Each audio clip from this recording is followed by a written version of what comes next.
Newton's laws of motion are three physical laws that, together, laid the foundation for classical mechanics. They describe the relationship between a body and the forces acting upon it, and its motion in response to those forces. They have been expressed in several different ways, over nearly 3 centuries, and can be summarized as follows. The three laws of motion were first compiled by Isaac Newton in his Philosophiae Naturalis Principia Mathematica, first published in 1687. Newton used them to explain and investigate the motion of many physical objects and systems. For example, in the third volume of the text, Newton showed that these laws of motion, combined with his law of universal gravitation, explained Kepler's laws of planetary motion. Overview. Newton's laws are applied to objects which are idealized as single-point masses, in the sense that the size and shape of the object's body are neglected to focus on its motion more easily. This can be done when the object is small compared to the distances involved in its analysis, or the deformation and rotation of the body are of no importance. In this way, even a planet can be idealized as a particle for analysis of its orbital motion around a star. In their original form, Newton's laws of motion are not adequate to characterize the motion of rigid bodies and deformable bodies. Leonhard Euler in 1750 introduced a generalization of Newton's laws of motion for rigid bodies called Euler's laws of motion, later applied as well for deformable bodies assumed as a continuum. If a body is represented as an assemblage of discrete particles, each governed by Newton's laws of motion, then Euler's laws can be derived from Newton's laws. Euler's laws can, however, be taken as axioms describing the laws of motion for extended bodies, independently of any particle structure. Newton's laws hold only with respect to a certain set of frames of reference called Newtonian or inertial reference frames. Some authors interpret the first law as defining what an inertial reference frame is. From this point of view, the second law only holds when the observation is made from an inertial reference frame, and therefore the first law cannot be proved as a special case of the second. Other authors do treat the first law as a corollary of the second. The explicit concept of an inertial frame of reference was not developed until long after Newton's death. In the given interpretation, mass, acceleration, momentum, and force are assumed to be externally defined quantities. This is the most common, but not the only interpretation of the way one can consider the laws to be a definition of these quantities.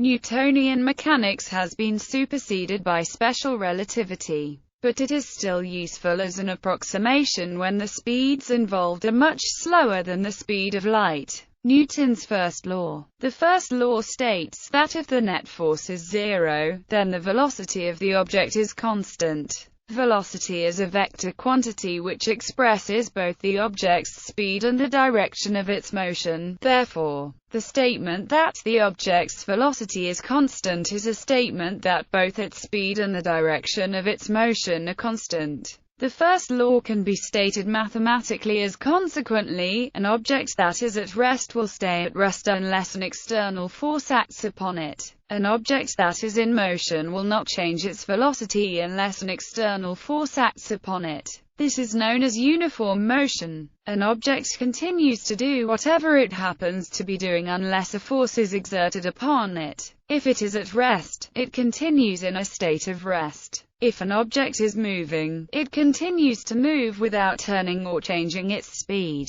This is evident in space probes that continually move in outer space. Changes in motion must be imposed against the tendency of an object to retain its state of motion. In the absence of net forces, a moving object tends to move along a straight line path indefinitely. Newton placed the first law of motion to establish frames of reference for which the other laws are applicable. The first law of motion postulates the existence of at least one frame of reference called the Newtonian or inertial reference frame, relative to which the motion of a particle not subject to forces is a straight line at a constant speed. Newton's first law is often referred to as the law of inertia. Thus, A condition necessary for the uniform motion of a particle relative to an inertial reference frame is that the total net force acting on it is zero. In this sense, the first law can be restated as, in every material universe, the motion of a particle in a preferential reference frame phi is determined by the action of forces whose total vanished for all times when and only when the velocity of the particle is constant in phi. That is, a particle initially at rest or in uniform motion in the preferential frame phi continues in that state unless compelled by forces to change it. Newton's laws are valid only in an inertial reference frame. Any reference frame that is in uniform motion with respect to an inertial frame is also an inertial frame, i.e., Galilean invariance or the principle of Newtonian relativity. Newton's second law. The second law states that the net force on an object is equal to the rate of change of its linear momentum p in an inertial reference frame. The second law can also be stated in terms of an object's acceleration. Since Newton's second law is only valid for constant mass systems, mass can be taken outside the differentiation operator by the constant factor rule in differentiation. Thus, where F is the net force applied, m is the mass of the body, and a is the body's acceleration. Thus, the net force applied to a body produces a proportional acceleration. In other words, if a body is accelerating, then there is a force on it. Consistent with the first law, the time derivative of the momentum is non-zero when the momentum changes direction, even if there is no change in its magnitude, such is the case with uniform circular motion. The relationship also implies the conservation of momentum. When the net force on the body is zero, the momentum of the body is constant. Any net force is equal to the rate of change of the momentum. Any mass that is gained or lost by the system will cause a change in momentum that is not the result of an external force. A different equation is necessary for variable mass systems. Newton's second law requires modification if the effects of special relativity are to be taken into account. Because at high speed the approximation that momentum is the product of rest mass and velocity is not accurate. Impulse J occurs when a force F acts over an interval of time delta t, and it is given by since force is the time derivative of momentum. It follows that this relation between impulse and momentum is closer to Newton's wording of the second law. Impulse is a concept frequently used in the analysis of collisions and impacts.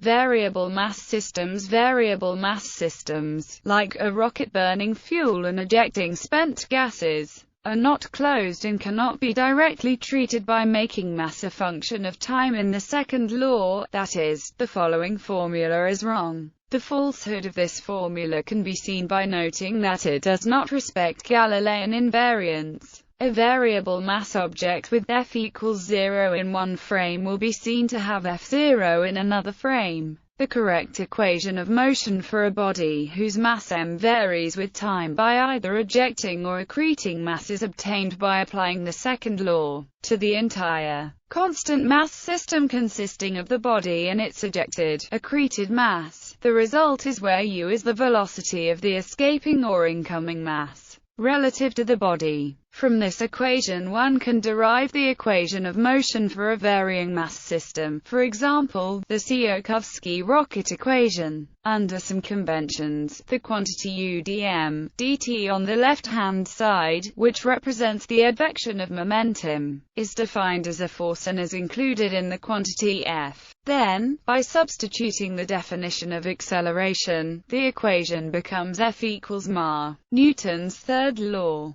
The third law states that all forces between two objects exist in equal magnitude and opposite direction. If one object A exerts a force Fa on a second object B, then B simultaneously exerts a force Fb on A, and the two forces are equal and opposite. Fa equals minus Fb. The third law means that all forces or interactions between different bodies, and thus that there is no such thing as a unidirectional force or a force that acts on only one body. This law is sometimes referred to as the action-reaction law, with Fa called the action, and Fb the reaction. The action and the reaction are simultaneous, and it does not matter which is called the action and which is called reaction. Both forces are part of a single interaction, and neither force exists without the other. The two forces in Newton's third law are of the same type. From a conceptual standpoint, Newton's third law is seen when a person walks. They push against the floor, and the floor pushes against the person. Similarly, the tires of a car push against the road while the road pushes back on the tires. The tires and road simultaneously push against each other. In swimming, a person interacts with the water, pushing the water backward, while the water simultaneously pushes the person forward. Both the person and the water push against each other. The reaction forces account for the motion in these examples. These forces depend on friction. A person or car on ice, for example, may be unable to exert the action force to produce the needed reaction force. History. Newton's first law from the original Latin of Newton's Principia, translated to English. This reads: the ancient Greek philosopher Aristotle had the view that all objects have a natural place in the universe, that heavy objects wanted to be at rest on the earth, and that light objects like smoke wanted to be at rest in the sky, and the stars wanted to remain in the heavens. He thought that a body was in its natural state when it was at rest. Galileo Galilei, however, realized that a force is necessary to change the velocity of a body, i.e., acceleration, but no force is needed to maintain its velocity. In other words, Galileo stated that, in the absence of a force, a moving object will continue moving. The tendency of objects to resist changes in motion was what Galileo called inertia. This insight was refined by Newton, who made it into his first law, also known as the law of inertia. No force means no acceleration, and hence the body will maintain its velocity. As Newton's first law is a restatement of the law of inertia which Galileo had already described, Newton appropriately gave credit to Galileo. The law of inertia apparently occurred to several different natural philosophers and scientists independently, including Thomas Hobbes in his Leviathan. The 17th-century philosopher and mathematician René Descartes also formulated the law, although he did not perform any experiments to confirm it.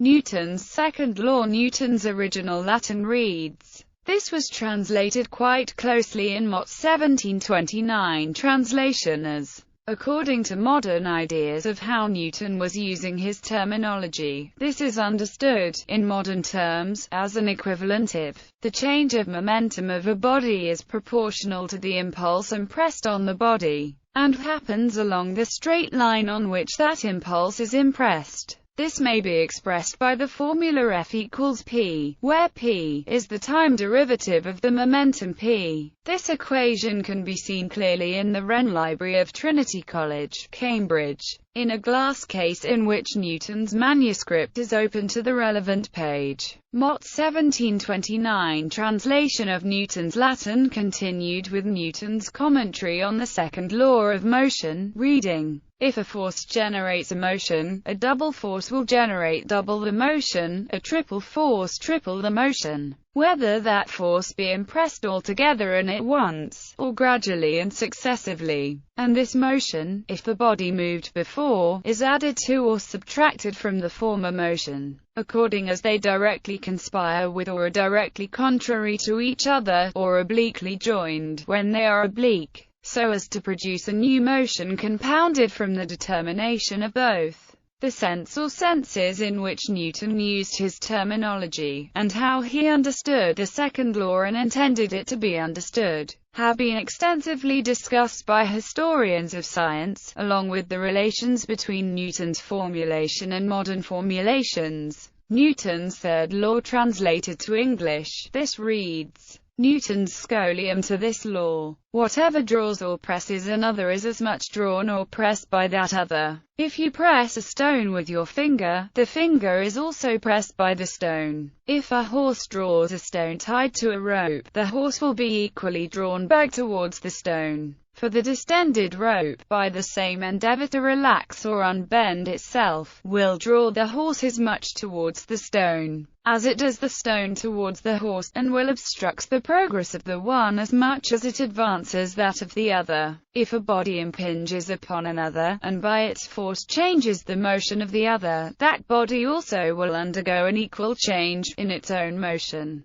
towards the contrary part. The changes made by these actions are equal, not in the velocities but in the motions of the bodies, that is to say, if the bodies are not hindered by any other impediments. For, as the motions are equally changed, the changes of the velocities made toward contrary parts are reciprocally proportional to the bodies. This law takes place also in attractions, as will be proved in the next scholium. In the above, as usual, motion is Newton's name for momentum, hence his careful distinction between motion and velocity. Newton used the third law to derive the law of conservation of momentum. From a deeper perspective, however, conservation of momentum is the more fundamental idea, and holds in cases where Newton's third law appears to fail. For instance, when force fields as well as particles carry momentum, and in quantum mechanics, importance and range of validity.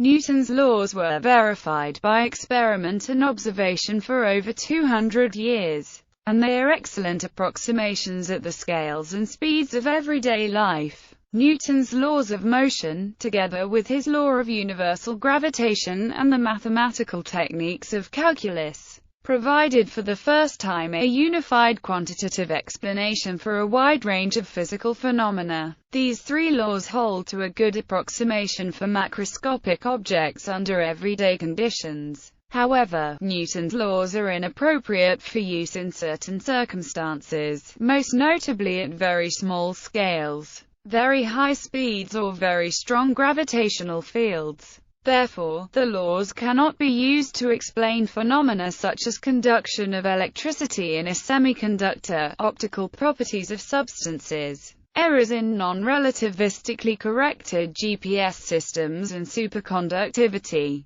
Explanation of these phenomena requires more sophisticated physical theories, including general relativity and quantum field theory. In quantum mechanics, concepts such as force, momentum, and position are defined by linear operators that operate on the quantum state, at speeds that are much lower than the speed of light. Newton's laws are just as exact for these operators as they are for classical objects. At speeds comparable to the speed of light, the second law holds in the original form f equals dp dt, where f and p are four vectors. Relationship to the conservation laws. In modern physics, the laws of conservation of momentum, energy, and angular momentum are of more general validity than Newton's laws, since they apply to both light and matter, and to both classical and non-classical physics. This can be stated simply: momentum, energy and angular momentum cannot be created or destroyed, because force is the time derivative of momentum. The concept of force is redundant and subordinate to the conservation of momentum, and is not used in fundamental theories.